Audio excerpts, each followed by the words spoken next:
አላህና እግዚአብሔር አንድ ነው ብለህ ታምናለህ? እሺ እንግዲህ ነብያቶች ሲጠሩት የነበረ አንዱ አምላክ አላህ ነው። እግዚአብሔር ተብሎ የተቀመጠው መጽሐፍ ቅዱስ ላይ እግዚአብሔር የግዕዝ ቋንቋ እንደሆነ ታውቂያለሽ። ይህንን ስያሜ የኢትዮጵያውያኖች ክርስቲያኖች ለአምላክ ራሳቸው የሰየሙለት የሆነ ስም ነው። እኛ የታዘዝነው ደግሞ ምንድነው ከተባለ አምላክ ራሱ ስሙን ይነግረናል እንጂ እኛ በራሳችን ስምን አናወጣለት። ገብቶሻል አይደለ? እኛ ከራሱ ከአንደበቱ የነገረን ኢነኒ አነላህ ይላል። እኔ አላህ ነኝ፣ ላኢላሃ ኢላ አነ፣ ከእኔ በስተቀር ሌላ ማንም አምላክ የለም ብሎ ስሙን ነግሮናል። አየሽ አይደለ?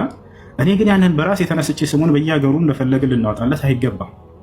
ለምሳሌ ኢትዮጵያ ክርስቲያኖች እግዚአብሔር ይሉታል። ሌላ ዓለም ላይ ይህን ስም ያውቁታል ወይ? የሌላ ዓለም ክርስቲያን ቢባል የትም አይታወቅም። የአረብ ክርስቲያኖች የፈረንጅ ክርስቲያኖች ጋር በቴጂ አምላክ እግዚአብሔር ነው ብትያቸው አያውቁትም። ለምን? በየሀገሩ ሁሉም የየራሱን ስም አውጥቶ ይዟል አምላክ።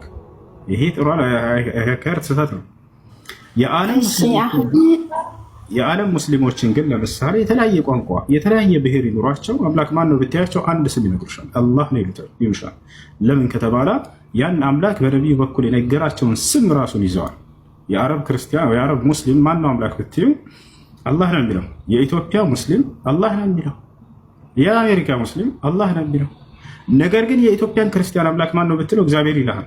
የአረብ ክርስቲያን እግዚአብሔር ነው ወይ አምላክ ብትለው ብላችሁ ብትጠይቁት አይደለም ነው የሚላቸው። ምክንያቱም ማን ነው የሚላቸው? እንደውም አላህ ነው የሚለው። የአረቦችን መጽሐፍ ቅዱስ አሁን ከፍቼ ላሳይሽ እችላለሁ። አምላክ አላህ ነው የሚለው ከኦሪት ዘፍጥረት እስከ ራዕይ ድረስ።